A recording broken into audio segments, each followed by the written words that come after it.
collapse. The so-called resistance leaders, they rage bait the slaves, pushing their own demise. Stay angry indeed. Black pills of despair rain from the sky. No one can stop the fall. No one can stop Black Chad, demon of despair.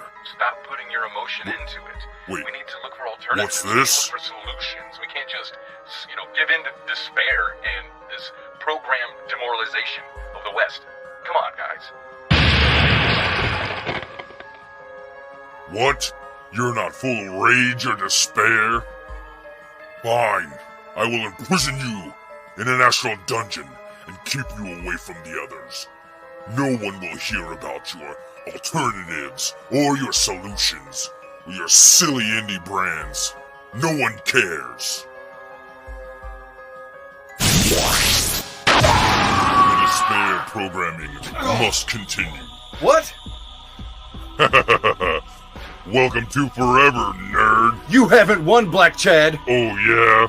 I'll talk to and review every indie creator I can, and we'll fight against your despair. Even the bad ones? Yes, even the bad ones. Oh. You don't get it. I'm not trapped in here with you. You're trapped in here with me! Oh. Now on with the show.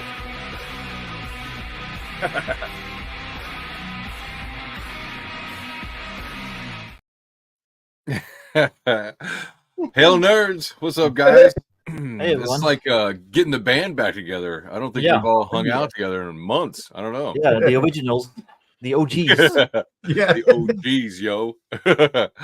So, all right, for everybody watching, we're gonna read through and review. I guess as we go, we'll talk about some of AERES Chronicles as well as Modern Necessities. So, Modern Necessities is you've got a new one coming out on Kickstarter, right? Yeah. And new sign up. You're going to be launching in a couple weeks, 2 weeks? Yeah, about 2 weeks now, I think. Like March 1st. So I guess that's about probably like exactly 2 weeks now. I don't know. So somewhere around that. And that's like orcs with guns and shit, and you get into like ammo and things like that. Right? Yeah, yeah. Different modern jobs. It's basically you can do Bright, that movie with Will Smith. So you can do that in a world like that. Like it's a modern world, but there's like fantasy stuff, there's magic. But at the meantime, there's guns and police cars and tanks and all that stuff too. You can also just do purely modern. You can ignore all the fantasy stuff and just do like, hey, we're like soldiers doing like cool soldier stuff, or cops or whatever, or criminals. I basically voted to be very flexible like that. Since it's OSR, since it's like the original basic expert system basically, but with modern stuff, you can even run it with like old modules, like some classic old TSR modules if you want, like Isle of Dread, like do some Kong Skull Island stuff if you want. So yeah, dude, go into an old dungeon with a fucking AK. I love it. Yeah, basically, yeah. Like you can do like some Uncharted stuff, like some Nathan Drake stuff. Like, hey, you're going into this ancient temple filled with like monsters, and you have your modern weapons. Like I said, I voted to be very flexible like that because I don't know, that's what I like as well. So well, it's a great plug-in to any kind of setting, really. So yeah, definitely, that's awesome. So we'll be going over that. And then also, we're going to spend some time on Greg's AERES Chronicles. I wanted to kind of go over the main handbook and stuff because it's very cool. It's extremely well thought out and detailed. So, like, if you just want you don't want to put a lot of thought into it, maybe you've got a table that doesn't meet regularly, or you do a lot of online stuff, or one that does meet regularly, and you don't want to come up with your own world. It's already fleshed out for you with full mythology and background, and just like Forgotten Realms or Dragonlance, you just plug and play and you get in there. And I wanted to kind of go through some of that, but also I wanted to talk about Padfoot Alley, Shadows of Padfoot Alley, because I think I'm going to try playing. I'm going to try playing that with my son and maybe my daughter as well. So like a little family thing, because I got a 5e handbook. Although my main table, we play 3-5. My family, we're going to do some 5th edition, and Padfoot Alley seems like it would be really fun for all of us because it's very secret and nim, red wall, and it's it's perfect. So I really liked how, man, I'll tell you, Greg, you really get into the details, man. Like not just like your pros and stuff like that, but also like the backgrounds and on everybody. Like you've got full fleshed out histories and stuff. So it's super cool. But yeah, I think what we'll start off with though is we'll give Victor the floor. Let me see. Let me try to present. What have you guys been up to other than that? Basically just writing random stuff. I'm working on various projects, and I kind of just follow my whims and like wherever my creativity leads me. And you know, just doing that.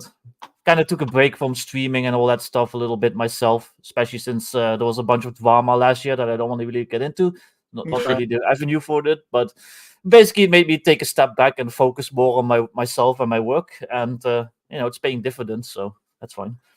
Yeah, I don't know. I kind of have stepped a little away from Twitter a little bit, and it's doing lots for me.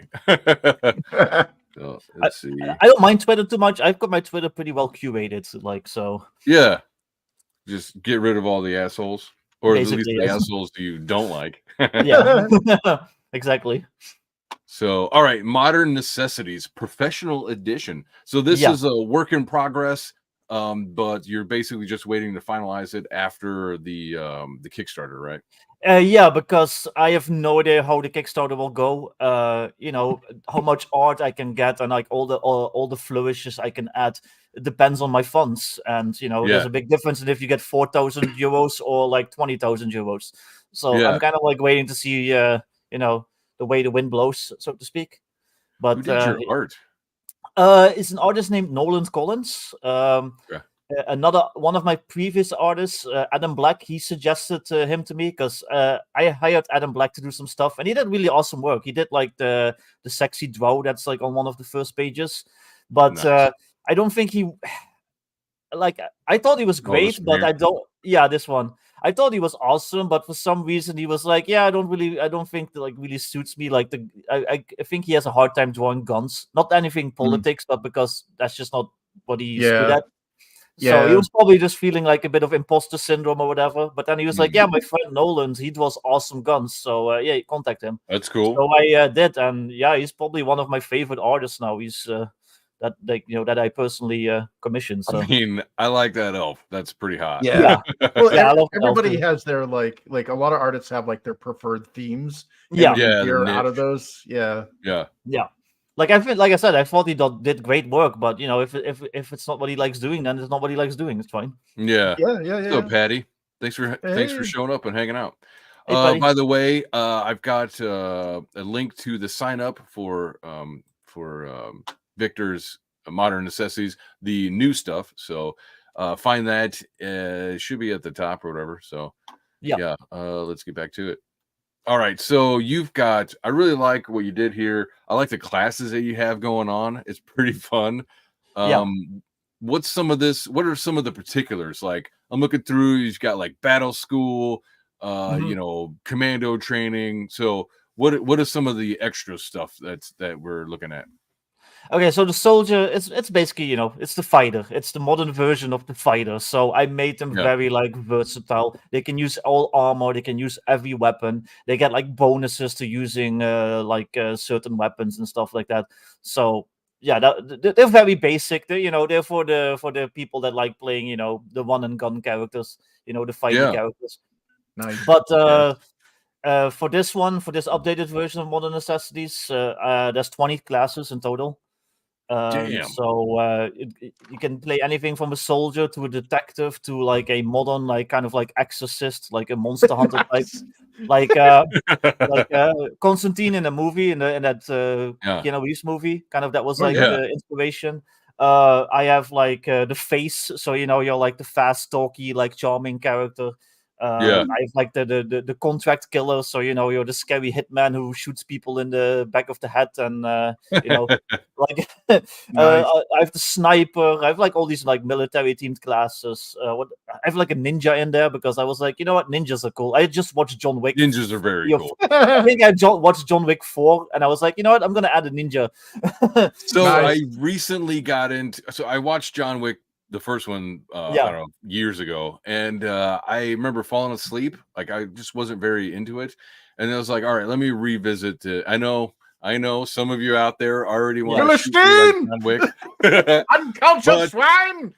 So I went back to it. I had some time without the kids around and stuff, and and I was watching. I watched the first, second, and the third one. I think they're on Netflix right now. So I really like the second one. I think the second one's probably my favorite so far. So Yeah. Oh, nice. I haven't seen the fourth, but I like all Patty of them. says, "Hey friends, good to see Greg out and about too." Yeah, Yeah. definitely. Good to see him on his feet. Yeah, Mm. definitely. But yeah, as far as the classes go, I just tried to. So the original had like 13, I think. I wanted Okay. to up that because I had a bunch more ideas. So right now it's 20.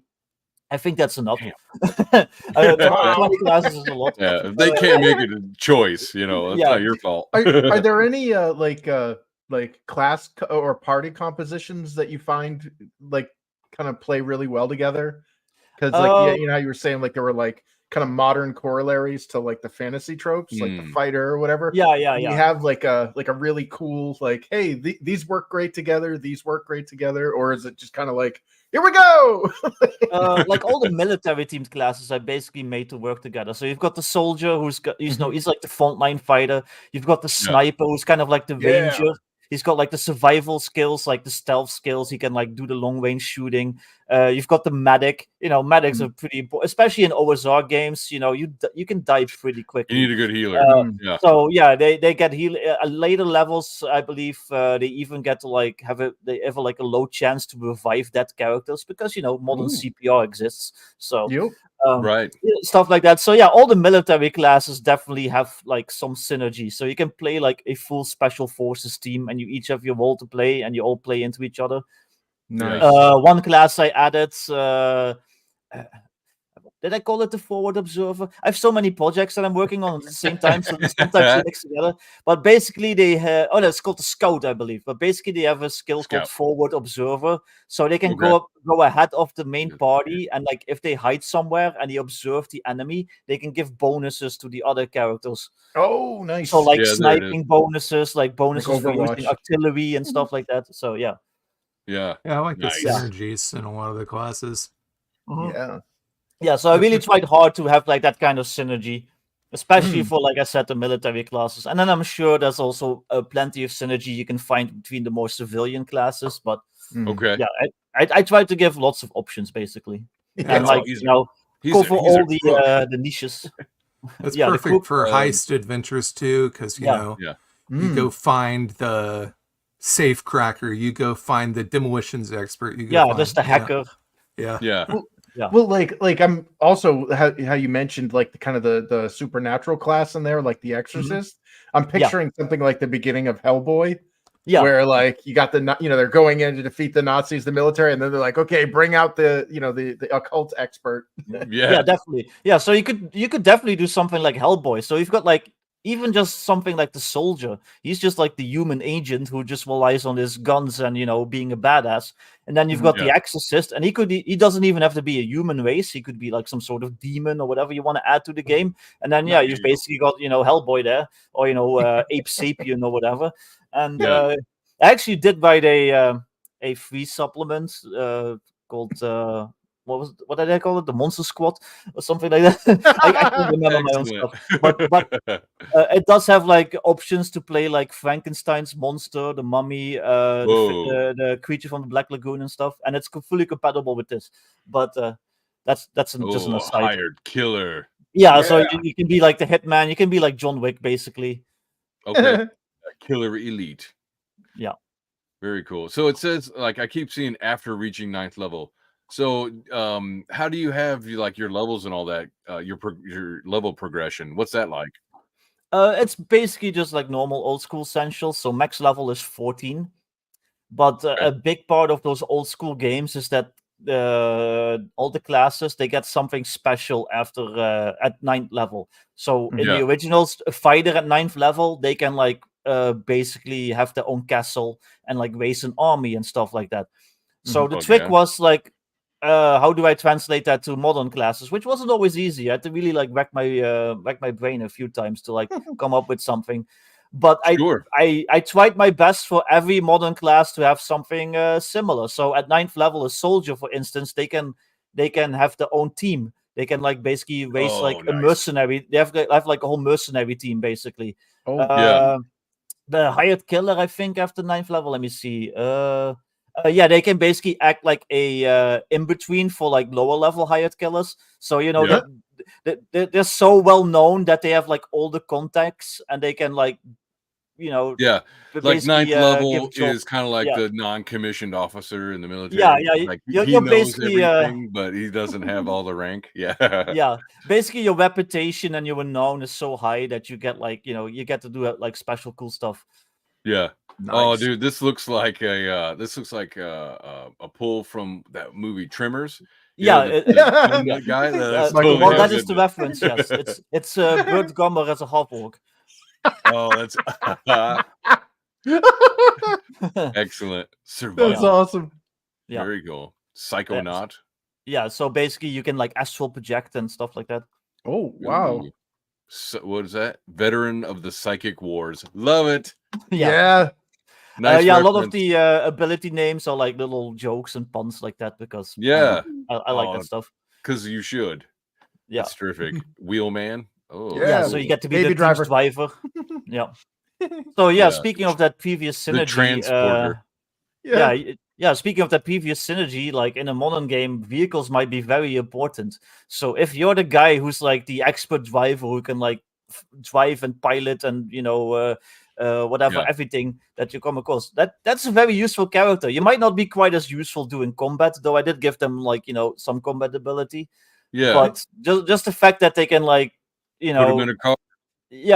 So Murdoch from the A-Team. Yeah, basically. Yeah, you can totally do the A-Team in this if you wanted. Yes. Ooh, that sounds fun. All right, here's your ninja master. Shinigozai. Yeah. Somebody did a review and they were like, it feels a little bit out of place with the rest. And I'm like, yeah, maybe, but it's cool. Yeah. Yeah. Yeah. Like, what's wrong with ninjas? And I just watched John Wick, so how far do you get into how far do you get into the ninjas? Is it more like the practical weapon master with a little bit of mystics, or is it like a very mystical ninja? They're more the practical weapon masters, so they get to do so they get to do like cool melee weapon stuff. They have like sneak attacks and stuff like that. Like slap weapons out of the air or whatever. Yeah, they can deflect missiles. So you throw a throwing knife at them, they can like block it and stuff like that. Yeah. I think they even at later levels, which I guess is a little bit mystical, they can deflect bullets. Oh wow. So here he says, after reaching 9th level, at 9th level, a ninja may attempt to take over their clan by killing the Grandmaster. Yikes. Nice. I mean, goodbye, Jonan. Yeah. But the other members, until you defeat the Grandmaster, the other members will like oppose you. So you might have to fight your way through the whole dojo. And then you kill the Grandmaster, and then you turn around and all the surviving ninjas like get on their 1D for you. And you're the new Grandmaster. King of the mountain. All right, battle exorcist. How do you have a Sin Eater? Nice. Here we go. So I believe that lets them absorb like spells from like evil creatures, or they have a chance to. I remember that that one movie with the dude that played the Joker, Heath Ledger. The Order, I think it was called, and he was a Sin Eater, and he'd like I think I remember that. Yeah, you remember that at all? A little bit.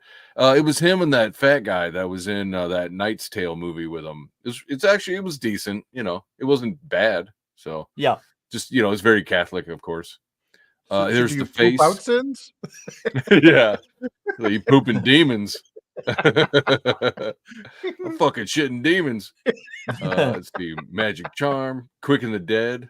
Look at you, look at that. Oh, I like all the the titles and stuff. It's very cool. If you get to the secret agent, I think it's a little bit later on. You'll probably love those titles. Oh, there it is. Yeah, you only live twice. On Her Majesty. Yeah, I love it. Yeah, so basically James Bond. Yeah. And the martial artist. Yeah. Now is that like the monk class where he's just like he beats people yeah, up? but it's more modern, so I base it a little bit more on like MMA stuff. Oh, okay. Yeah. Georges St. Pierre. Yeah. So you're I like mean, this the Street Fighter like as long as MMA it's not guy. modern UFC, it's kind of gay. But Mhm. you know, the old school UFC, it's fine. Yeah. Yeah, when it That's was some cool back when it stories. used to be like sumo wrestlers versus like kung fu guys, back when it was cool. Dude, do you remember that? When it was like Yeah. style versus style? Yeah, Yeah, that yeah. was pretty cool. But in the end, you know, I think Bruce Lee was Yeah. right. And I think that MMA has kind of proven Bruce Lee right. Yeah. Let's see. Vigilante. Ooh, Dark Knight. Yeah, so you can be Avenger. the Punisher Batman? / Batman. Yeah. Oh, yeah. Punisher. I love it. Treasure Hunter. All right. Yep. So that's Nathan like Drake. the Nathan Yeah. Drake. Yeah. Yeah, like the Tomb Raider class, basically. Okay. Nice. That's cool. Yeah. That's really maybe Tomb Raider. That's pretty. Yeah. I like it. See, racial traits. All right. So how many different races do you have in this thing? Just like the basic, you know, 6 yeah, of them or something? I just went with like the core old school essentials basis, and this is basically Yeah. like rules how to like bring them into a modern setting. So if you want like any other races, you kind of have to add them yourself. I just went with the core, you know, whatever is in old school Still. essentials. I mean, that's pretty solid. Mm-hmm. And then weapons, and that's where it's at now. So, are these hand drawn or what is this like? Yeah, that's accurate. by an artist named Galen Perdue. I can never remember how to pronounce Is his it French? last name. Yeah, I think it sounds French, but yeah, he draws really cool guns, and yeah, Yeah, fucking real nice. I like it. Nice. And then you've got rules for firing at melee range and stuff like that. That's pretty neat. yeah, And then firing from for- concealment. Yeah. So there's a difference between the weapon ranges if you're indoors in old school essentials and outside. So if you're indoors, it's measured in feet. If you're outside, it's measured in yards. So I like it. And then reloading. Yep. Yep. So instead of tracking bullets, like individual bullets, which I do like, but a lot of players find that a little bit too annoying. It's like, Yeah. I don't did know. I just fire like 5 rounds or 6 rounds? I don't remember. So I just kind of made it it's a die roll. So basically, after a combat scene or at any point during, if the referee so decides, you make the player roll a d6, and then each weapon has like a certain chance on that d6 to require a reload. So if you're firing like an Uzi at full auto, it might require a reload on a roll of 5 on a 6. So you know anything from 1 to 5 will require the reload. If that makes sense. I don't know. I'm probably explaining it badly, but no. Now wait a minute. Using you said an Uzi as a reference or as an example. So do you have like chance of jamming? Yeah, there is a optional rule for a jamming chance, I believe, in this one. Like I said, I have so many projects that it's hard to keep them up separate sometimes, but I do think it's in there. I think, you know, with all the weaponry, all the guns and stuff, I think having like a jamming thing is a good idea. Because like that's usually what we do. Like when in our 3-5 game, it's like if we do have firearms and stuff, but it's like if you roll, you know, a 1, a critical miss, you know, that's basically when the gun jams, or you know, the gun might even just pop, you know, and it's like, oh shit, my gun just broke. That's pretty much how I do it. Like you roll a 1 and then you roll like another dice to see if it jams. Yeah. Okay. So I like it. A bunch of melee stuff, like firearms. Here we go. I really like the art. It's really cool. It's fun. Yeah. But this is like a lot of this art is still from the original version, and like I said, I'm doing this update, and the Kickstarter is mostly to get like more art. So, but yeah, that's like, you know, like I said, this is a work in progress. Like I can like immediately see some layout issues there that definitely will be fixed in the. You know what? Just don't judge it until it's done. Yeah, basically. Stationary weapons. So all of this seems really cool. Do you have anything like high tech? Like, do you also incorporate like laser stuff or like drones or anything? Well, that's one of the stretch goals. So one of the stretch goals is Cutting Edge, which is going to be it's a separate little book that adds stuff for cyberpunk and sci-fi rules. So that's going to have like plasma weapons, laser guns, like whale guns, rules for spaceships, new classes like the street samurai, you know, spaceship pilot, like stuff like that. But that's like a stretch goal. So, If I make Yeah. enough money, then I'm gonna add that. And then another stretch goal is kind of like steampunk / Weird West rules. So there's gonna be like cowboy gunslinger classes and like Okay. monsters like Wendigos and stuff like that. So Yeah. Like a better version of Wild Wild West. Got it. yeah, basically. Or like kind of like Deadlands, that kind of stuff. Oh, okay. Look at all those explosives. That's badass, dude. I'm gonna have to use some of that in my game. Shit. Because I have a dwarf, a mercenary dwarf that was just kind of like, we've got time to play this side game. Do you want to do this? Because somebody can't show up. And so I did this this dwarf who is like a gunsmith, and he's all about guns, and he smokes a cigar, that whole thing. And I just leaned totally into that, and that would be just perfect. All these options and shit. Yeah, that's pretty cool. That's kind of my reputation, I guess, that I add like a lot of stuff, maybe too much, but there's some other modern games that I've read where it's like, explosive, it's like frag grenade and Molotov cocktail. Anyway, moving on. It's like, no, I want like all sorts of different cool stuff. There's so many cool things out there. Yeah, exactly. There's a lot. Dragon's Breath. That's new, right? That was actually in was it supposed to be in John Wick 4? Is that right? Yeah. Well, it's not that new. It's been around for a while, but John Wick 4 kind of popularized it recently. It's basically shotgun shells that shoot bursts of flame. So that's badass. It's like magnesium pellets, basically. Okay. Ooh. Hollow Point. Damn, dude. Oh, different dwarf orcs. Man, so these like different races would probably have different firearm design philosophies. Yeah. So an orc isn't going to make a gun the same way as a dwarf or an elf. So these are kind of like rules for that. So each ones have like pros and cons. So like an orc gun, well, in my mind, those are like really junky, like AK looking things and stuff. Yeah. Like Kalashnikovs. So those jam less, but they might also be less accurate, stuff like that. Vic gets great art. Yeah, I like it. Yeah, it's so funny when you said orc firearms. The first thing I was thinking of was like dropping a AK-47 in the mud. like even more rivets on it and stuff. Yeah, halfway rusted. Yeah. Let's see. All right, you got a bunch of armor. That looks great too. Bomb suit, Kevlar. Yeah. Now, do you have anything like the was it the John Wick stuff where it's like, we put it in between your suit? The VIP suit there. VIP. Okay. Oh, I see it. Yep. Very cool. Man, yeah. That's so fun. Like I said, I try to cover all the bases. Nice. Yeah, for sure. Exosuit. Damn. Yeah. So you can have power armor, which is a little bit sci-fi, but I was like, that's cool. fine. Yeah, I mean, shit, was it Boston Dynamics? They've already got exosuits now. Yep. So. Yeah, exactly. It's like, all the experimental, like, R&D stuff. Yeah. Yeah, apparently China has a cloak of invisibility now. Yeah. I mean, glow stick. Yeah. Remember in Rambo 3, it's like buying stuff, and the guy's like, "What's this?"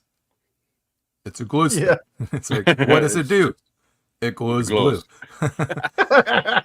Yeah. Like, for what I need to see. All right. So is this guy, what is this? He a goblin? It's a goblin that he's the store owner of like a I was going to say, called a military surplus store. See, go goblin mode on savings. Come down to Crazy Brockwood's military surplus just off I-69 in Bedford, next to the Noodles Bowl. Goblin mode. Yeah, I love it. Let's see, utilities. Ooh, compass, torch. Brute force decoder. What does that mean? That's so like basically the thing in Terminator 2. Yeah, like where he like hacks the ATM machine, like stuff like that. So basically, if you don't have a hacker on your team, you can use that. The code. Yeah, you can use that, but so you can hack like something, but it will trigger like any fail safe, because you're not giving it like the light hacker touch. You're basically just like getting in quick and dirty. You break open the system, the alarms go off. You you grab all the data, and then you run and you shoot your way out. So you don't talk to her the next day. I get it. Yeah, basically. Glow stick, flare. Yeah, shit, that's a bunch. Parachute, GPS, ground drone. Is that like one of those dogs? Well, it's like an RC car basically, and you can put Oh, I see. explosives on it. Yeah, that's fun. Pharmaceuticals. Oh shit, they're all on amphetamines. Yep. Yeah, I do have stimulants there, so yeah. Here we go. Oh, antibiotics. That is crazy. Demolitions. Oh my gosh.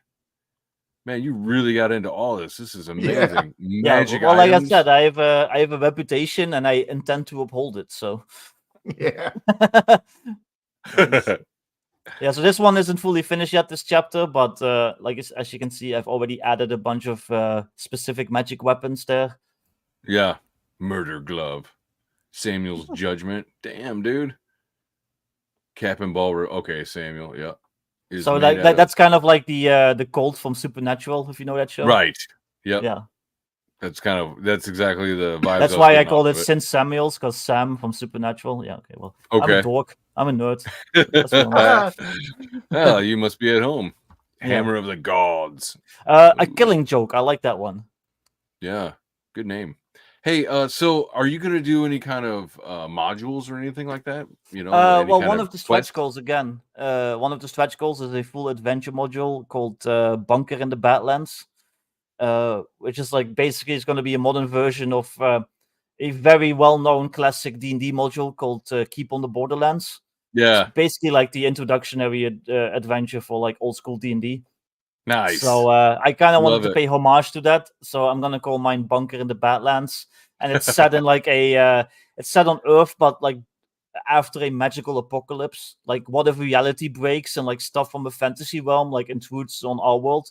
So you know, there's Yeah. orcs, there's like elves, there's like crazy stuff, there's magic, but you know it's still Earth. So Yeah. Patty says, shooting the key card terminal to get the doors open. yeah, you could exactly. try. I mean, nothing. Like, I'm stopping you. getting in there.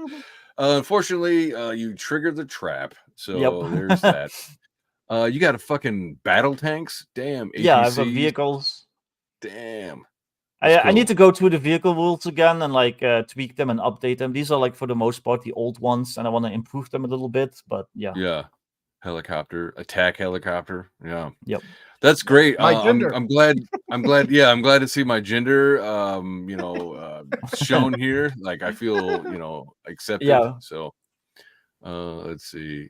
So this picture here was this done by the basic expert? Yeah, that's a basic expert piece. Yeah. I love that I image. love that pic, dude. I'm It's actually so using great. that as a cover for a different project. So yeah, but then in color. Okay. I've got the colored That's so version, and cool. then there's black and white version. Well, I remember that image from like when I was first kind of meeting you and stuff like that. I kept seeing it, and like, yeah, it's really great. Let's see, spells.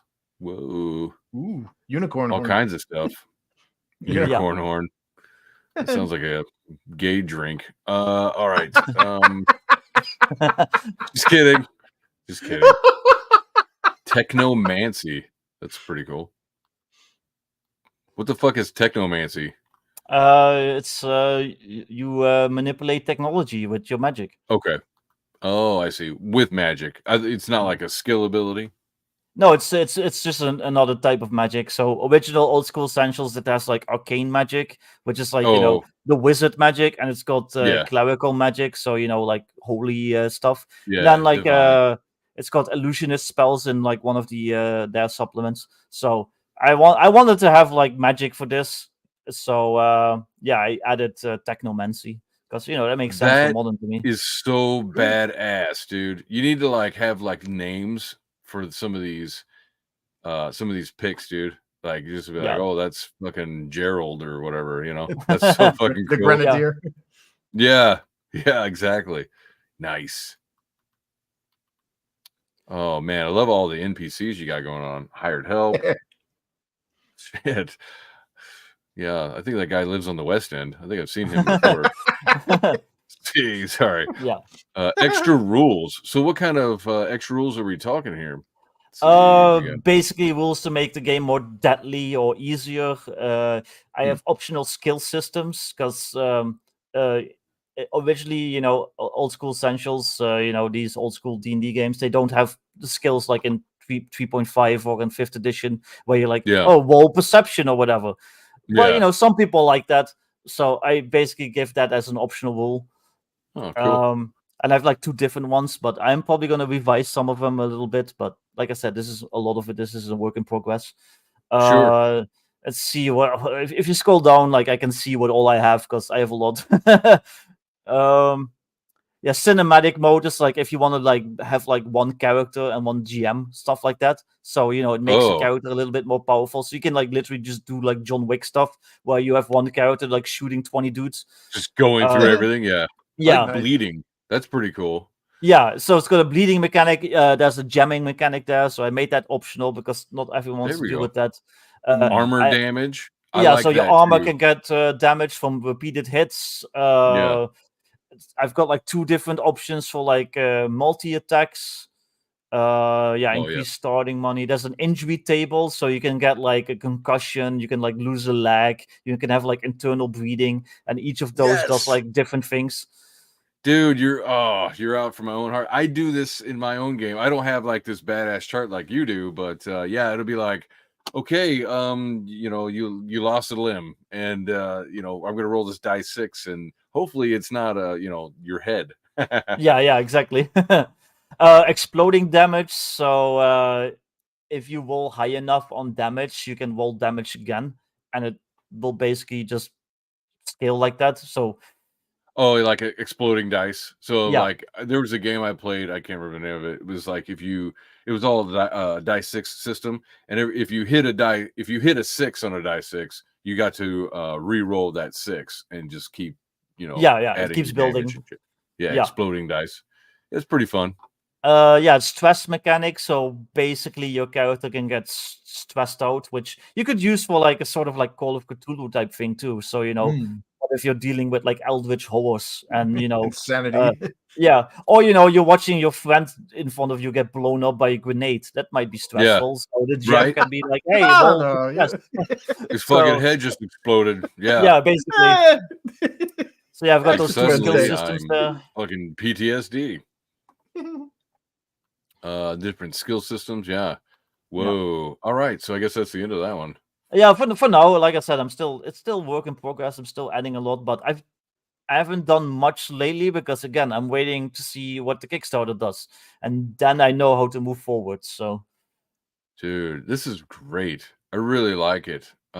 Just all the picks and everything you've got. I mean, it seems like a lot, but really cover basic stuff, So, but it's just the fact that you cover all the basic stuff, I tried to cover the bases. I can show off some of the covers real quick. Oh, cool. Because I've got like covers for each of the for the main book and for the stretch goal. Wait, I gotta say, Patty says, affix the unicorn bayonet. Yeah. So this is like This is the old main cover. It doesn't have like that professional edition on it yet on this one. I decided to do that just to make clear that it's like an update. Yeah. But this is the cover for the Weird West supplement. Oh, neat. Oh, cool. So I called that single action. So if the Kickstarter hits a certain goal, then I'm gonna write that as an add-on. And dude, Westerns are like kind of a thing right now. Like people are trying to get back into Westerns, like for like the last year too. Yeah, I like it.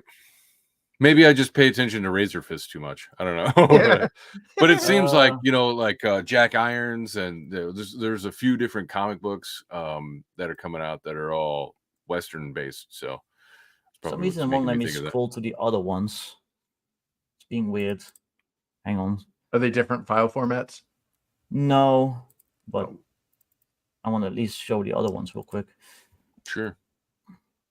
I'll stop screen real quick. Represent. Oh, I was hoping this would go smoothly.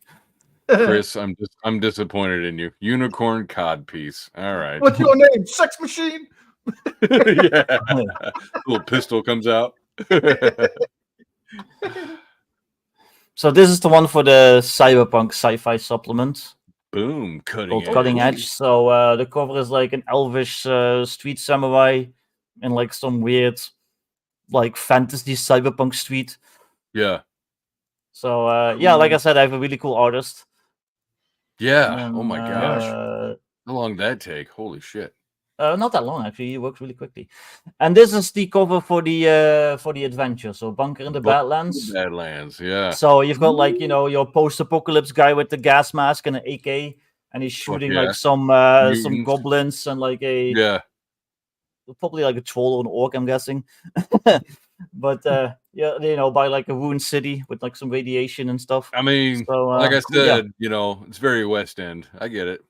Yeah. So yeah, those are going to be the stretch goals. If I hit a certain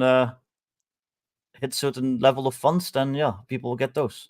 That's awesome. Fuck yeah, that is fucking badass. And then I'm probably so they're going to be separate books, but I'm probably going to also include like an omnibus edition, so you can have like one single book with everything, in one.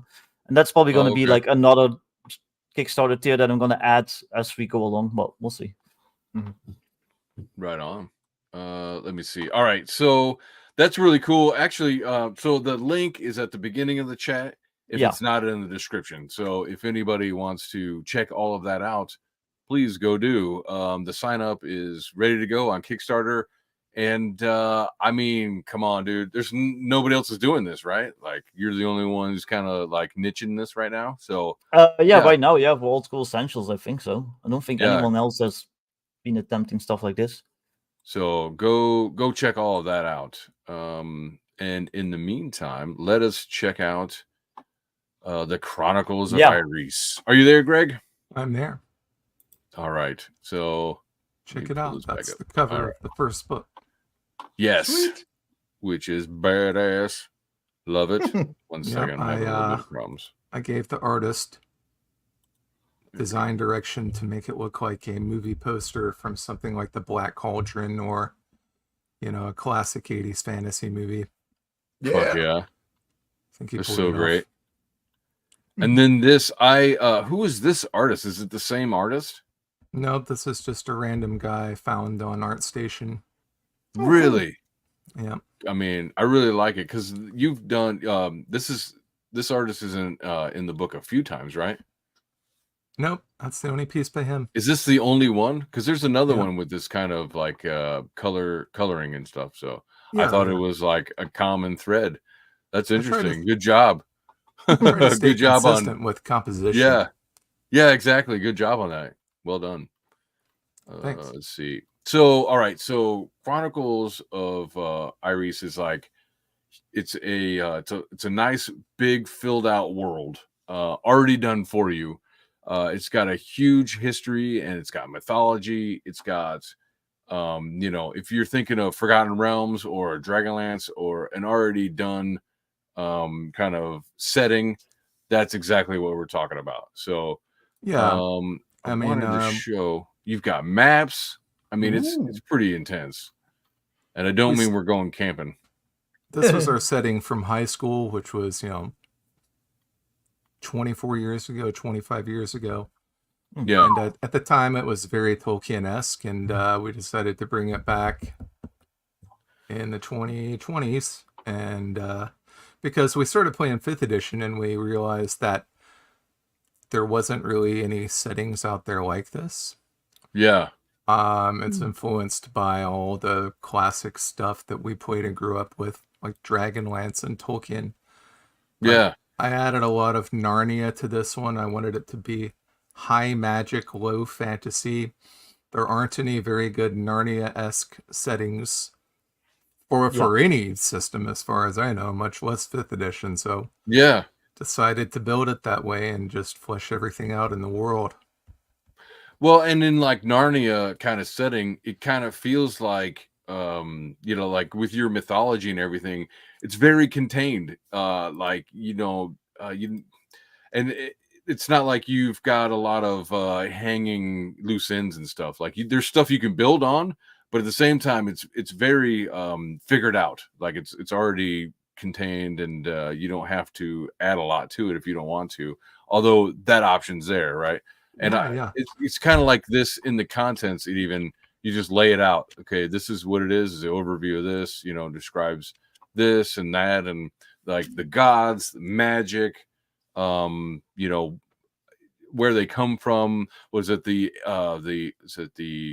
darkness, the age of darkness, or something like that? Right. Yeah. Like just this whole history that really informs everything that's going on. It's very rich. I like it a I've lot. got like a ton of those little lore pieces there on parchment paper. Yeah, To add flavor to the world, which helps, scattered dude. throughout the book. You've done that so much in this, and you know, like your prose and everything is definitely there. So if anybody loves a good like fantasy novel, yeah, a lot of this reads like a fantasy novel, so Yeah. it's fun. Yeah, Greg's really good at like that kind of flavor. Yeah, yep, for sure. And so who did you have as your artist? Because there is somebody. It said you and somebody else, right? The artist I have, I think I had about 25 different artists. Well, let me see. Maybe it's not the artist I'm thinking of. Yeah, it's it's co-creator, Franklin yeah. Mills. Oh, that's my Yeah, yeah. co-creator, Frank. He did all the Okay. layout. He did the layout for Cool. the entire book, and Yeah. he illustrated a few things as well. He does Yeah. all of our trailers and lore videos, everything that we have on YouTube. He does. Right on. He Well, helped, and you're, write a couple of adventures. Yeah. I think He's if your a Renaissance YouTube- man. Yeah. Nice. Good for you.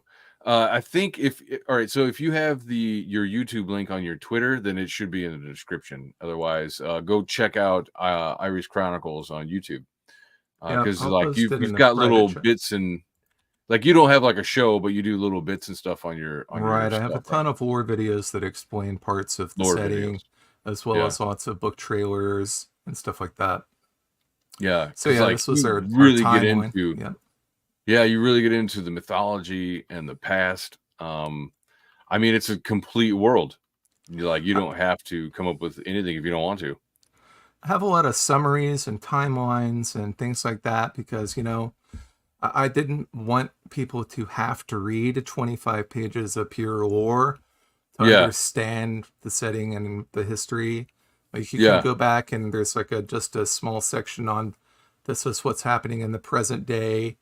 And then you have the timeline that shows you what happened in the past. And you can get started with just that. Yeah. That's such a great pick. That dragon.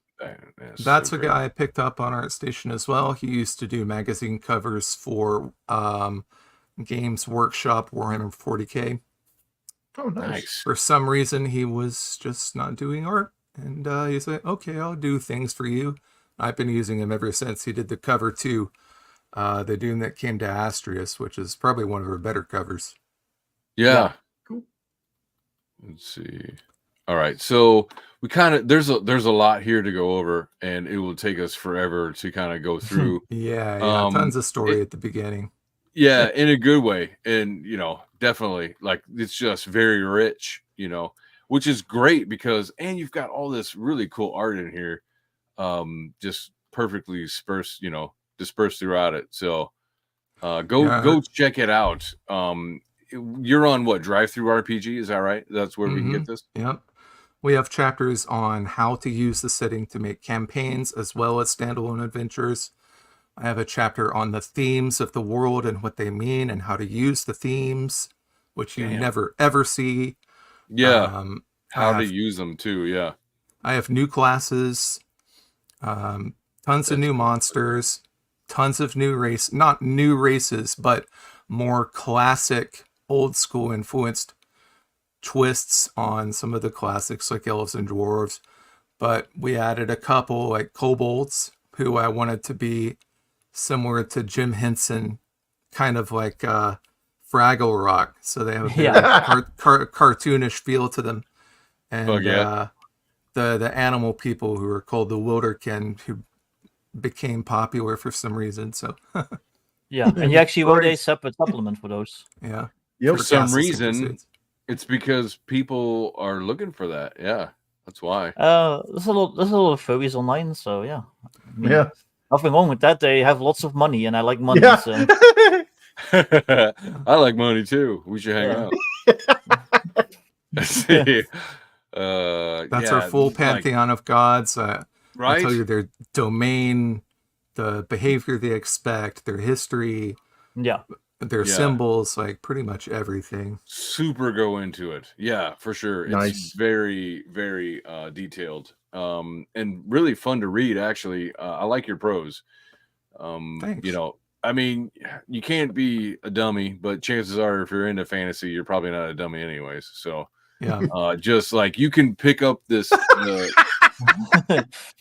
you can pick up the handbook and just kind of like, you know, disappear into another world. So I am a bit flowery, which is, you know, I don't see it as a fault because I grew up reading Tolkien over and over and over again. So yeah, I mean, it works for this kind of setting. Yeah. Yeah. Yeah. It's fine for this. If I get flowery and I'm writing about Kalashnikovs, then please stop me. But I think you'll find it. Oh, great dragon art, dude. That's sweet. That's where we got our business name, Dueling Dragon Adventures. Right there. Oh, nice. Very cool. Yeah, you know, I kind of did that, like the flowery stuff and, you know, prose and stuff like that in my comic. And, you know, I think for some people it hits and for some it misses. But, you know, if you like fantasy and you like that kind of stuff, it's definitely here in AERES. Yeah. So, and it's so funny because. Oh, yeah, go ahead. Oh, I was going to say it's funny because, like, you know, I didn't play. I meant to play your trailer, but and so like when I'm reading the book, I hear your trailer voice as I'm reading it. So it's like, oh, tell me a story, Greg. Yeah, I've got a few new systems in the world that GMs can use, such as this rune word system. Yeah, which I kind of influenced by Diablo 2, I guess. But like basically there are these rune stones where you can, if you have a magic user, they can attempt to read the rune and then gain some kind of bonus for a certain time if they interpret it correctly. Yeah. Oh, damn. Cool. That's pretty into it. You did a little bit of this kind of stuff, didn't you, Chris? What's that? The runes? You like made up runes and all that stuff? Well, runes are handled slightly differently. There aren't like the way that they're handled here. It's more of a like if you see it, it gives you a bonus. Whereas, mine are more kind of glyphic. It's just basically like a pictographic language used to like, you know, create sentences and syntax for magic. So there is kind of a I mean the visual similarities are there, but like this system has more of like a you'll see these in the world and be like, all right, like you know, or I'm not smart enough. Little bonus. You can stick one in a dungeon. You can stick one just as a wilderness encounter. You know, stuff like that. Yeah, that's cool. Very cool. Are they based on actual runes or just stuff? I mean, there's a couple of them here that are half and half. Runes, you know, this one, Yuri. Some of them are dead. Frank illustrated all of these and came up with some ideas for the runes, and so a lot of them are based on, you know, real pagan history, but you know, most of it is fictional. Yeah, I generally prefer fictional stuff with that because I don't know, I'm paranoid. I don't really believe in the supernatural, but I also don't really want to mess with it. So it's like mess with these real like magic symbols. I'm like, no, I don't want to wake up with a real gateway to hell. Yeah, well, that's like that's called Pascal's wager. It's like, well, is it true? How about I bet that it is true, so I don't fuck with it. Yeah, better safe than sorry. Yeah, exactly. No more Ouija boards for me. Yeah, and some more of that great art. I mean, the great art is throughout the whole thing. So here's our races. We have a different rule for ability scores, which is a combination of the classic one and something that I came up with. Okay. Oh, okay. Oh, you passed it. It's up there, but that's okay. We don't have to go over it. Oh, here we go. Those are languages. Well, where is it? There it is. The natural inclination. There it is. So instead of just having a 2-1 that you can apply to anything, each race has 3 scores. Like, for example, the dwarves would have strength, wisdom, and constitution. You would choose among those 3 to give a +2. So it's kind of like gives the races more of that set feel, but still a little bit of openness. Yeah. Well, and I noticed that in the Shadows of Padfoot Alley, that you had some of that for the rat. What is it? The Radavir? Yeah, that's right. So that's pretty cool. I like that. You know, it keeps it basic and it keeps the races, you know, different. Hmm. I happen to be a race realist, so I get it. Played fantasy games too long. All right. Well, he's not a rogue. Yeah. It's funny. All right, the Aetherborn. So, all right, what is this? The Aetherborn. That sounds a little Aetherborn different. are anyone who are basically not animal-like, so humans, dwarves, elves, and halflings. Okay. They were the first in the Created world. by AERES. Got it. Yeah, so 5th edition has variant humans, and it's kind of just a generic thing. I actually have human cultures that are their own race, that have their own abilities and history and backstory, and their call to adventure and their inclination toward a specific alignment. So, Yeah. you know, no just generic variant race. You can have a lot more interesting gameplay by choosing a different type of customize it. human. Yeah, Sure. Very cool. Man, it's just so much here. Like we're not even halfway through this one. Yeah. Whoa. Yeah, it's a huge book. Getting your money's worth out of this one. yeah, that's And then Yeah, you've got for all sure. these add-ons too. I know. I want to get the physical copy of this. see, that's one of our heroic human races. They're kind of like the Numenorians. It's just like from me. Oh Tolkien. yeah. Because your Yeah. your creator deity is Eros, is that right? That's right. Yeah. I mean, it takes a little sexy love to make some humans, you know what I mean? I'm sure. Well, I mean, obviously it's not the Greek Eros, or is it? Some elements are similar, but not quite. Right. Or Mirians. Yeah, they're your stereotypical. What's up, Kitty? I don't know if there's maybe they are a little bit stereotypical magicians who dwell in the desert. Like plains folk. Do they have large noses, or what are we talking Well, here? look What at the exactly artwork. are you insinuating? Yeah, they got Look little at- hats. Look at the artwork and decide for yourself. Oy vey. Better chart the stars. Yeah. Oh, cool. You know what? I think I saw this pic online somewhere. That Yeah, looks we have really a couple of It's actually stock for- ones that we used just to fill for in that. space. Yeah, I think I used that. I sent that pic to my artist for the door, actually. Oh, behind me. nice. So it's kind of funny. Those It's are Mirians. these are most of the humans in the setting. They're your standard Rohan or Game of Thrones type of humans who are horse riders and plainsmen and explorers and that type of thing. Horse master. Yeah, gray dwarves. Have to have dwarves, even if they're You got bog to. standard Tolkien. They have to be. Yeah. People love it. Yeah. Yes. So But I like how very it cool. actually it strays from the Tolkien nomenclature, and you Right. refer to the plurals as dwarfs and not dwarves. That's great. I do that throughout the entire book on purpose. Yep. Yeah.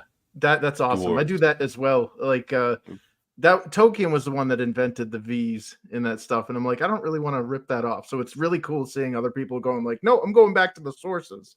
Yeah. These are the frost dwarves. They tattoo their bodies to empower them in combat. I think Nice. that's one of my ancestors. Yeah. Woad Riders. What I like doing with fantasy races is using the name from different languages. So often Dutch. So dwarf will be dwerg. So Yeah. dwerg. Nice. Dwerg, which I mean Well- that sounds pretty cool. So You did a little bit of that too in this, didn't you, Greg? Like dragons or something? Drakenveer? That's right. Yeah, I have a naming convention for a thought lot of so. the Wilderkin. Yeah. Cool, Mystic cool. kobolds. See, my son is running a kobold. He's like, he likes them because they're kind of cute looking and stuff. So he would love this right here. Yeah, Take candle. Right. Yeah, he's playing a kobold cleric right now. So they can camouflage like chameleons. Nice. Like human chameleon gecko people. Yeah, and exactly. they have sexy feet. What? I'm not Then you looking have at it some right more now. evil versions. Your standard type of. They're not evil, but they're very harsh, and you don't really want to encounter them. But you can Yeah. play as them. Yeah, Yeah. Did you get Jet Kobolds? the best. Yeah. Would I sell Haga to a slayer such as you? Sorry, I'll start quoting Conan all day. I am a wizard, mind you. Yeah. The Silverleaf elves. I mean, you got to have Silverleaf in there. Oh yeah. That's cool. Everything is meant to be familiar to anyone who's read classic fantasy, but also with Yep. a lot of new twists and enough Yeah. to keep it interesting. I like the thematics of it. Yeah. I mean, you know what you're doing, and that's very apparent. So, Purveyors of Twilight Elves, Realms. inspired by Sandman. Nice. Okay, I see that. Sure. Yeah, unfortunately, schizophrenia is really rampant in the Twilight Elves. We're not sure why. Something about them talking to other spirits or spirits in the after. They just keep listening to Sisters of Mercy all day, and Yeah, that's funny. I thought I was the only one that knew that band. That's no, hilarious. I love Sisters of Mercy. It's one of my favorite Yeah, bands. it's great. Yeah, I threw in half elves and half dwarves just because people expect it. Otherwise, I wouldn't have included them. I don't really think they fit in the world, but they're like there. halves. Yeah, I mean, they were in Tolkien. mean- Let's be honest. They were. Yeah, People will wasn't get down with whatever Aragorn they one? can. No, Elrond. Elrond was. Elrond. Yeah, it's a half elf. I mean, his name is literally half elven. So, Yeah. I mean, let's be honest. If you can fuck it, you will. So, I ain't turning down no hot elf, babe. I'll see what's going on. yeah, I'll help make half elves. How about Yeah. I will do my Dwarf. part. that? Dark gnomes. Yeah, they dig under the earth if you want to play a goblin-style character that is not a goblin. That's who Yeah. you choose. they're like the handsome, like chiseled goblins. Yeah, the Chad goblins. You know that Chad goblins. with words, like that's what it makes me think of. Yeah. Oh, that is great. Chad goblins. I love it. Chad Goblin versus Chad Goblins versus Virgin Dwarfs or something. Versus Virgin Goblin. There we go. Yeah. Oh shit, that's a mimic, bro. Yeah, I Don't do throw a it. bone to 5th edition people from time to time who expect mimics and that type of thing. But Yeah. Again, you can my put son any loves D&D mimics. monster in this world and make it work. And if you're in a dungeon or whatever, you Yeah. can find a reason for it to be there. That's cool. Oh, sweet. It was like an old friend of mine. That's so funny. Only very short. Uh-oh. Yeah, whatever you do not buy drugs from that guy. And just What are you Dude, selling? he's got the best stuff. yeah, or do. Yeah. He's Like, dressed no, you exactly don't like understand. Mickey from Snatch. Yeah. You like that? Yeah. Sell you That's a dodgy hilarious. caravan. Yeah. He's gonna sell you a dodgy, like one of those gypsy cards. Damn Yeah. gypsy, yeah. Yeah, Irish gypsy? What?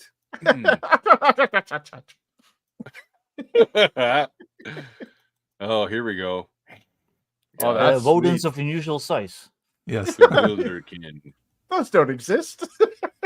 Holy Yeah, and I don't go too deep into all of these. I kind of summarize half of them and then expound upon the more important ones. And people are like, I want you to flesh out all of them out. So that's why I wrote that other book for Castles and Crusades, which does exactly that. Sweet. All right. Disney's Robin Hood. Exactly. Hell Yeah, You can yeah. play I as really them. like the influences in here. Yeah. Like before the show, my son was hanging out and was he was doing something, but also kind of watching me go through this the different stuff. And he was like, "Oh, it's like Sink It or Nem," or Redwall. Yeah. So yeah, it's like, yep, those were the influences from my understanding. So the Radavir, rat folk. Very cool. Let's see, sorry, I'm skipping through a bunch. Whoa. That's fine. The The halfway through the book. Ravenbeer. I know. It is a Yeah, thick there's no boy. way you'll cover it all. Yeah. No. This is a tome. So yeah, speaking of that, let's go ahead and skip to. Whoa, what is that? Whoa, that's a Drakenbeer. Yeah. See, that's gonna be a crowd pleaser. Yeah. I just know a lot of people that like to play, dragon stuff. So, two different kinds in here. yeah. If you ever feel the need to go back to the table of contents, you can click on the Chronicles of AERES logo and it will take you there. Oh, straight back. Yeah. Whoa. Look at that. That's neat. I really like all the art you found. Thanks. Look at that. Sweet. That's really cool. Holy shit. That's the Games Workshop guy. Nice. Jeez. It's like a 20th level Drakenbeer. Yeah. Very fun. Ooh, the Tainted. Mm. So you got a plethora of everything, just like races and mythology, history. You jump into it for sure. But there was one thing. Also, you offer. Give me 1 second. You also offer like a little bit of guidelines, like alternative rules. That's right? The Doom that came to Asterisk you're looking at there. Yes, guidelines to enhanced. So permanent death, stricter timekeeping, alignment restriction. Yeah, so these are some of the things that we just kind of do automatically, like permanent death, alignment restriction. The stricter timekeeping, I don't know. I don't like. Is that like one time or something? Yeah, no. I was like thinking. That's what I came to my mind. No, it's day-to-day time. Because there's. This is our Conan the Barbarian, Robert E. Howard influenced setting and world and adventure. It's a very long adventure, by the way. And there's a horde of these monsters that's slowly taking over the continent, and it grows bigger day by day. And so if you're exploring the hex grid of the region, you might run into like a legion of them, or you might run into, a war band. And I include a worksheet as well for DMs to try and keep track of how far the horde progresses and what areas they take up and how many of them there are and that type of thing. Because eventually, if you don't complete your goals, they will take over the whole continent and you'll be screwed. Yeah. Was it the Children of Doom? Yeah, for sure. What do you see? Infinity. All right. I did want to show this off. The cover is pretty fucking badass, dude. Look at that. Oh, yeah. The Doom. Like the whole thing, all the major art theme is like very Frazetta. Yeah, so, exactly. Yeah. I like the Eagle Man. Appreciate that. I appreciate that. It's like a Flash Gordon type of. Yeah, I was just thinking that. Definitely. Yeah, it's so cool. And then again, you got your rich writing throughout it. Everything is character, here, like you're just building. You're just like, you just escape into this character and explain everything from his point of view. Yeah, because this one is cool. This one is pulp fantasy themed. So I have a lot of full page short stories that are meant to kind of be like a pulp short that you might read in a magazine. Damn, that is so cool. I mean, look at those allies and enemies.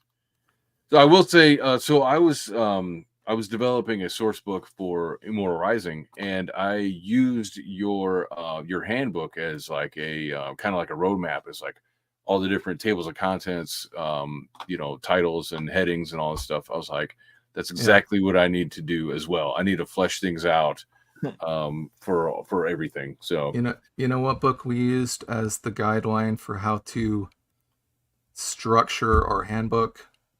It was that one? Stupid Critical Role setting book. What was it called? Oh, is that right? Strixhaven? No, that's not Critical Role. They have Tal'Dorei. Tal'Dorei. Yeah. Okay. Strixhaven is Magic the Gathering. I forgot. Yeah. Hey, I don't like anything about it, but they structured the book correctly, in my opinion. If it's good layout, it's good.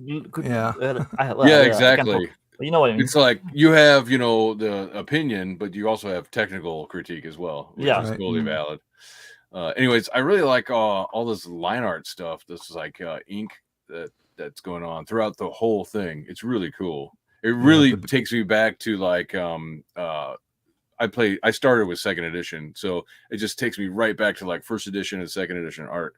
Yeah. Yeah. We wanted It's to great. tell the first book had just a lot of text for the story. This time we wanted to tell the story also with some visual aid, so that's what that is. Yeah, Yeah. it really stands out. How, I mean, look how at that. did you That is wrangle all these classic artists? orc face. What's that? How did you wrangle all these artists? Because I've gone through this once before, and like even just getting one picture would sometimes take me like 2 months. So it's like I can't imagine having like a 400-page book with like all this art. Yeah. It sounds like a I don't know. nightmare. Yeah.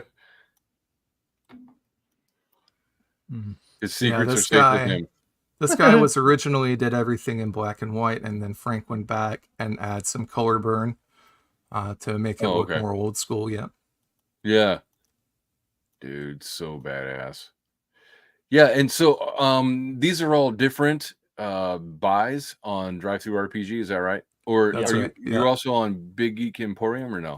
No, I have a bundle on Drive-Thru RPG that cuts a few dollars off, and it includes like our first 3 books. Oh yeah, everything. Yeah. Yeah. Cool. I'm gonna have to.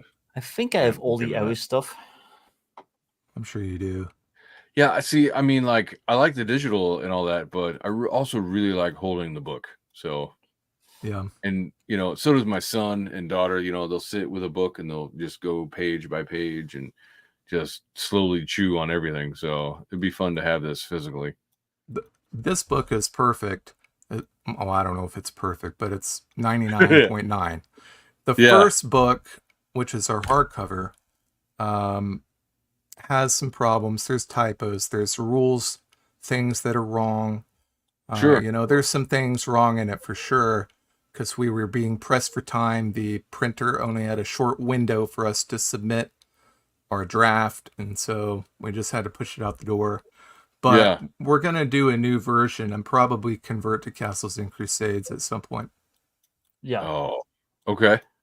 Well, Whoa. also, you know, at the end of the day, it's just you and Frank. Like, Yeah. there's only so much that Yeah. you can like spot. Like, Yeah.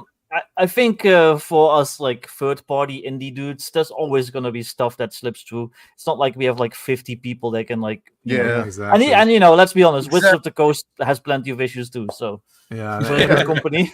buying and getting an editor could have helped, but the ones I talked to wanted like $1,500, and I'm just like, Yeah. I can't do it. Yeah. Yeah. But it's a tough. big book, I understand, but 1,500's out of my range. See, this Yeah. is that kind of art style I was talking about with that one with like the mouse person looking on. This is, I thought it was. Yeah, like, that's our landscape artist, and he does, I guess, similar landscapes to that guy. I That's mean, I very like that. never-ending story with the Yeah. Yeah, sphinxes. the two Yeah. sphinxes. Intentional montage. We have a whole gladiator fight in the game where like all the gladiators you fight are references to famous sword and sorcery characters. and Yeah. stuff Oh, like that's that. cool. Nice. Yeah, it's got what's her face from Conan the Destroyer. Oh yeah, Uh, Zula. Or Yeah, but what's her name? the actual actress was Jones? also Grace Jones? Grace Yeah, Jones. it's got Yeah. Grace Jones. Like, yeah, I remember Love that it. You find me sexy, Carrots. Rocky. Sorry. Whoa. Yeah. What was that from? Whew. In Living Color, when Grace Jones beat up Rocky, I I will find I the man remember and then take him. Yeah, that's a deep dive. In this Love setting, there are only 4 races you can play as. Oh, It's designed for Now- 4 people. So Now, so this was this is in your world history, right? And it's set before, like, this is like a history thing, right? It's like, oh, this is the it's a great separate battle of this. continent. In the original Oh, book, if you look at the map at the beginning, you can see it off to the right. Okay. See, look at that. Jeez. Wheel of It's alignment. very thorough. All yeah. the races represent a strict alignment. And then all of the gods. There's our Conan Ooh, main hero. yeah. K. Rodar. Very Frazetta. That chick is Mhm. very Frazetta. Yeah. Stumbled across that guy on ArtStation too. He didn't have any followers. Nobody Get knew who he real. was. That's crazy. You know, it's funny because that might have been where I met my artist as well, and he was like, "Yeah, I'm trying to get into comic books." I'm like, "Really?" Because that's perfect. So, I love anyways, that that is, folk. Yeah. oh man, Makes me that's think cool of as shit. what's that classic Chrono Trigger? Yeah. Yeah. Chrono Oh, Trigger. okay. Yep. That was an The influence on Frogman. this as well because there's a time travel element. Nice. Nice. Grushk. Now the last thing I want to hit on, because this goes for a while. Yeah, yeah. Is the whole rest of that is an adventure. So got it. Now this I really like this as well because this is something that I want to try doing with my family. Is the Shadows of Padfoot Alley. You've got like multiple quests in here. You really lay out. It's like a village within a city, right? And the village itself is like all these rat people, and Yep. I think that's really fun. Because one, it's like a it's an adventuring area within a larger area, so you can kind of transfer around and all that stuff. But one of the things I liked is just how thorough you got with the theme, dude. Shit. yeah, Very creative, dude. I'll give you that. yeah. This is our best seller at conventions, and the people There who we come go. and buy it are not furries. They're like Right. they're like millennials or Gen X who grew up with The Secret in M, and they see Yeah. it and they immediately want to buy it. They don't care what it is. That's great. Most of the So- artwork was done by a guy who works for the Russian equivalent of Pixar. Oh wow. Some other artwork was done by a guy who worked on Lost Legends of Redwall video game. Oh So shit. I didn't I spared no expense. Yeah. Yeah. Holy shit. I just say that's an impressive bong. That's a motherfucker you want to know. Like, shit, his stuff his glows. I was like, Yeah. damn. Yeah. It's got the good green kush. Icky And sticky. just it's really cool because you've got a lot of just little character highlights. And these are Yeah, like lots of legendary kind of quotes. NPCs. Yeah, to really get the characterization down. And it's fun. It's really fun. Yeah, this guy, I think I worked with him. Yeah, and then my son saw this. He's like, "Whoa, what is that? Serpent of Death's Grace?" And we were looking at challenge rating 4. Yeah, we were getting into it. We haven't really cracked open 5th edition yet, so that's gonna have to be a thing soon. But Sure.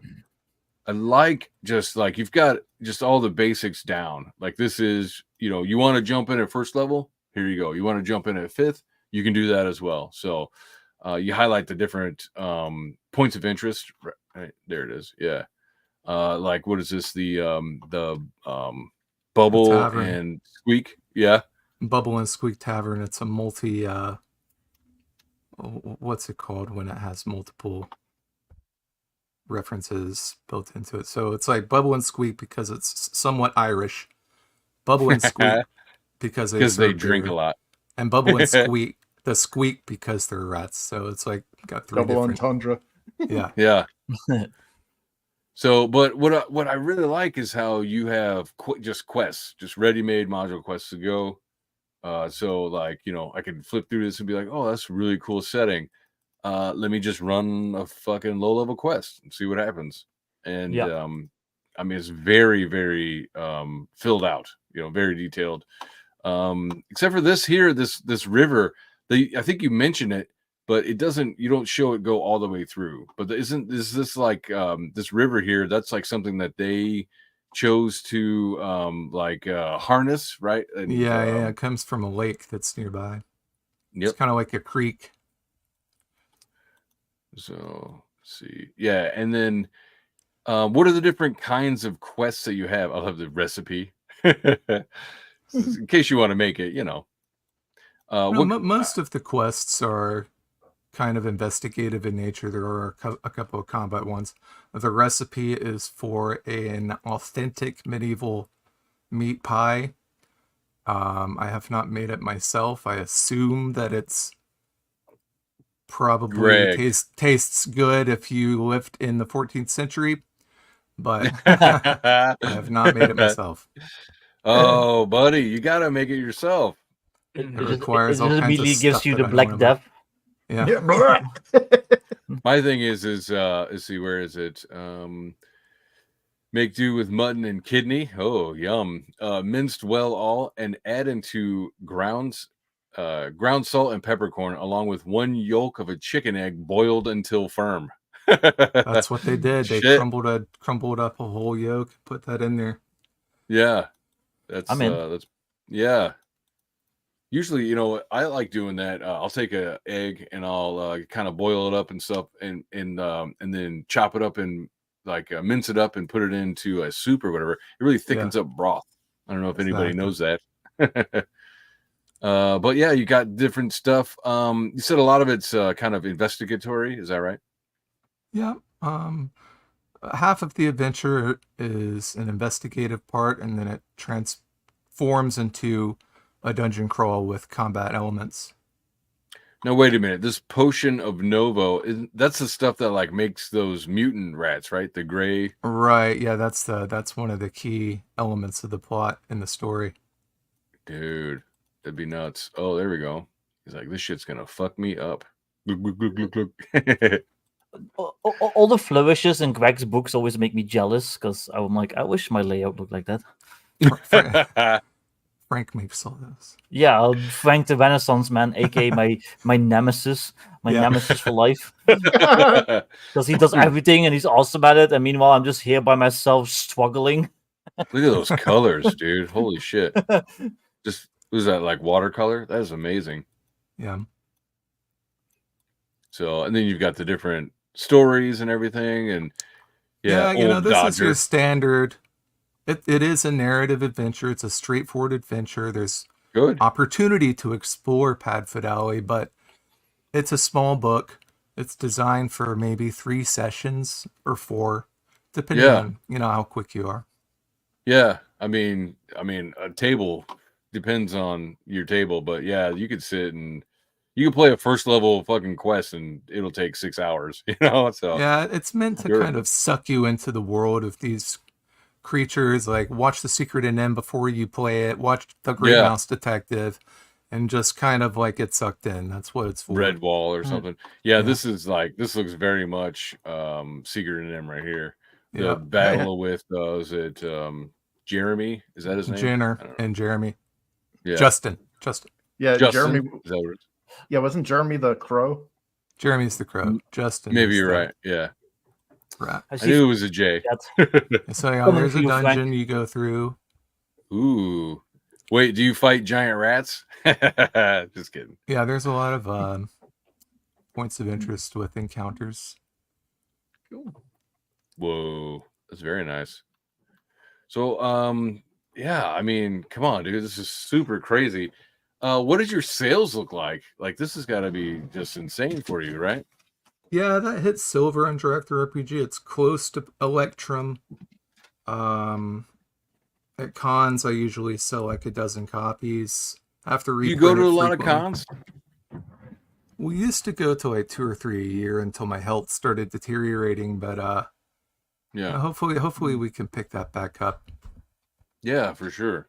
Well, speaking of your health as well, I think I might have included your coffee volunteer stuff or donation. So I think check in the description if whoever's still watching this, help Greg out with some of his medical bills.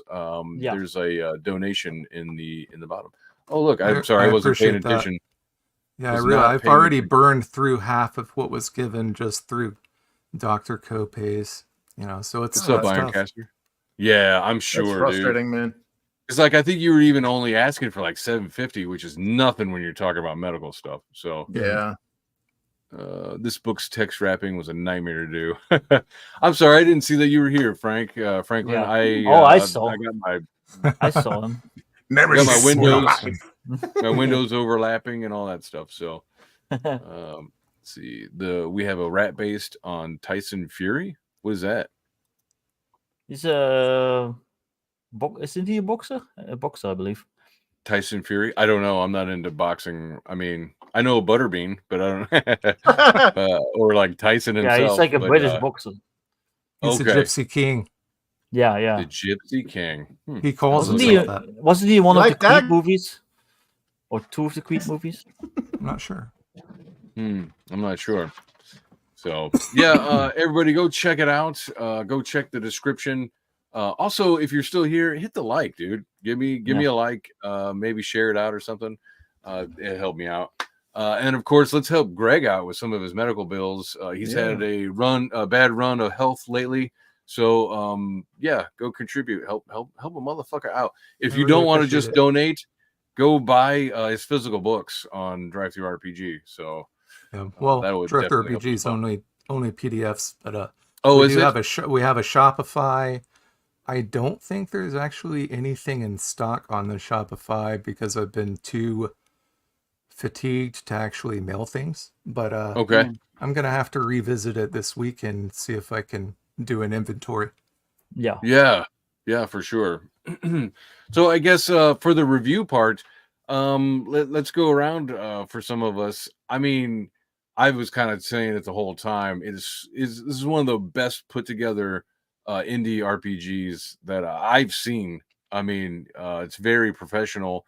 Even if you're just pulling like art from out here, your continuity of art and just the themes and everything, it's right on, dude. So I mean, this is one of the most professional things that I've seen. So thanks so much. What do you think, Chris? Yeah. I mean, it definitely looks like there's been a lot of care put into both the presentation and the content, which is, I really like it when you get those extra little flavorings in your books. Rather than just like, here's your brass tacks, go away, give me money.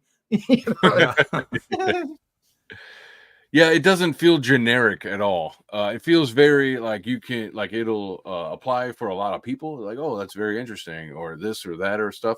But like if you're into fantasy, it's got so much in it that, like, was it the Conan pulpy kind of stuff? Yeah, there's a whole thing for that. If you want your more, basic kind of like Dragonlance-y fantasy stuff, there's a whole part of it for that. If you just want like your small village adventure kind of stuff with the Padfoot Alley stuff, I mean, you're doing stuff that nobody else is doing. So thanks. Hopefully we can put out some new material soon. Yeah, and Victor, how jealous are you? So. Of the layout, very jealous. But no, I have a ton of stuff. I have all the AERES stuff. I've been a Greg fan for a couple of years now. Well, at least his work's the person. But it's hit or miss. No, I think Greg has a really good handle on the what's the, like, my Dutch is failing, or my English is failing me right now. My Dutch is fine. Like just the intricacies of like just fantasy, like what makes fantasy. I think Greg has a really good handle on that, and AERES is awesome. Yeah, he gets it for sure. How much are your books on Drive-Thru? Isn't it like 7 or 8 or something like that? The first setting book I marked it down to $10 when Wizards of the Coast did their OGL bullshit. Oh yeah, okay. Yeah, I can't remember if I marked it back up. I think Padfoot Alley is like $12.99. Okay. Astrius is $29.99 just because of the cost that went into making it. I mean, did you see the art? Holy shit! Yeah. 400 pages of art. It's going to come with a exactly. That wasn't cheap to make. And then our fifth book, which came out in Halloween, is a folk horror adventure. It's a free download. You can just go on Drive-Thru RPG and download that. I think it's in black and white. Yeah, nice. Frank illustrated that. I didn't hire anybody for that, so we just put it out there. Badass, just free, man. Yep. You got some balls on you there, Greg. All right, fair enough. I don't know. I'm totally digging it. But I guess we're at an hour and a half. I guess we should wrap it up. Is there anything? Let's review Victor here. What do we have to say about his stuff? Yeah. I would say two great projects Victor. Victor needs to, I don't know, clean his act up. Yeah. very What is it, intervention? What the fuck? Like, I think you drink too much. No, I mean that might be true, but too much or not enough. I mean, yeah. The thing I like about, I mean, I love all the themes that Victor does because Hellboy and shit is my favorite thing in the whole world. But yeah, like the amount of autistic detail he puts into everything is astounding. Like it's up there with Alexander McReese almost. Like maybe not to that level, but still, like you're gonna find something in there. Like I wish it had this. Oh, there it is. You know. Yeah. There's, like I said, there's a table for everything. No, I like the whole the firearms kind of stuff in my setting. So, and we don't get into it a whole lot, but I seem to be the one that kind of pushes it the most. So I don't know. I like the modern necessities, everything about it, like the art that you're grabbing, the all the tables that you cover everything. I try to. And your themes and all that stuff. Yeah, I mean, you're up there as well as far as like knowing what you're doing. Like it feels like you know exactly what you're aiming at. So that's good to see. I'm a big fan myself, obviously, of that kind of stuff. But oftentimes I will buy like an RPG, and I'm like, well, this is like missing like stuff that I feel it needs. And I don't want to be one of those creators, so I try to just be maybe a little bit too detailed, but I try to include. Well, and it looks like something that it's like something you could just kind of put into whatever you want. You know, and which is exactly the goal. Yes. Yeah, it's like, well, we don't have tech, so we're just gonna go with machine guns and tanks. So cool, there you go. Exactly. Here's all the rules. Here's all your tables. You know. So and so when do you do your Kickstarter? 2 weeks? Is that right? March 1st, yes. March 1st. There we go. And how long does that run? Is that 2 months? You can set it to 2 months, but the standard is pretty much 30 days. So I'm sticking to 30 days. Okay. I've rarely ever seen like a 2-month Kickstarter. I don't know. I have the sense that it's kind of like not done. It's almost like the unwritten rule not to do that. I don't know if Greg might agree with me or not, but I know, like on Indiegogo, like, I think you can do 2 months. I think Pulp Hummock did 2 months. I could be wrong. Did he? Yeah. But I only do 30 days just because it's a default. Yeah. Well, it's very stressful. I've already done this once before because I had my 5e modern book, and those 30 days were like one of the most stressful months I've ever had in my life. So like doing 2 months of that again, like I don't know. Yeah, fulfilling our first Kickstarter with 300 books, physical books, that we had to mail out was taxing, considering it's just me and Frank. Damn, 300 Astrius is not even fully fulfilled, much to my embarrassment. It's just, slowly getting sicker and sicker. It's just, it's been harder to mail everything out. But I did mail out a huge chunk. So hopefully everyone will get their copy soon. Good. That sucks. I don't know. Have you considered doing having somebody else do fulfillment for you? Yeah, there's a couple of companies that the basic expert is going to try and use. If they work out for him, I might look into that. Because there's a buddy of mine. He does my fulfillment, Critical Blast. He's like a couple bucks. And he'll just take care of it for you. Just like, here you go. Nice. Here's the address, and then I pay him or whatever for it. But and if you want, I can send you a link. You can find him on Twitter, Critical Blast. Hit him up if you really want to get it done. He's affordable. It's like a couple bucks a shipment or whatever plus shipping. But it's that like pays for all the overhead, like for me it's like backer boards and plastic bags and shit like that. So I really just want to stick a bunch on a rolling card and just have somebody mail them all for me. There you go. I'll send them the spreadsheet of addresses and be done with it. That's exactly what. That's exactly pretty much the whole process right there. You send him the spreadsheet and all that. So I don't know. If you want, I'll send you a DM with his connection or his contacts or whatever. So and maybe it'll be helpful. At least talk to him about pricing and stuff like that. So Okay. I pretty much stick to print on demand because, especially after all the horror stories that I've heard from the basic expert now, trying to get his book set up for like the offset print and like stuff like that, it's a nightmare. It's like I'm sticking print on demand, and the Kickstarter is print on demand. It's at cost printing. So once you've you've pledged for your book, and like I give you the code, you pay like a small fee for the printing, and then the shipping. Yeah. And then the book's yours. And I don't. Well, I pick on the basic expert because he uses Affinity. Yeah. And he used to use Scribus, but I tell him to use InDesign because we didn't have any problems with the printing company with InDesign. It was pretty open and shut. Yeah, but they just sent me their color palette, and I applied that to the whole book, and it was ready. So I'm like, why aren't you using InDesign? Why aren't you using InDesign?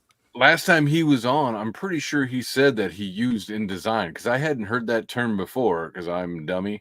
And then Chris down there was like, "Oh yeah, InDesign," So I'm pretty sure that he used that for that Makihito. So no, he uses Affinity. Yeah, he used InDesign in college, but he just doesn't want to touch it because it's Adobe and you have to pay $20 a month. Yeah, it's a downside. Maybe that's came up. I don't know. Also, let's be fair. You have like the Rain Man of layouts over there, like to do all this shit for you. So yeah, very nice. So, all right. Any last shout outs that you guys want to give before we interrupt? By AERES Chronicles. Yeah. And make sure to follow Victor on his Kickstarter and sign up for that. Yeah, definitely get on the sign up. And also, if you don't want the books for some reason, then at least go to the coffee donation stuff and help Greg out with his stuff. But I'll tell you, you guys, if you sat through the video this long, you saw the quality of his stuff. Just buy his book, like help him out on Drive-Thru. Shit, get him that gold. Yeah. So, all right, I guess that's it. And I guess until next time, enough talk. Enough talk.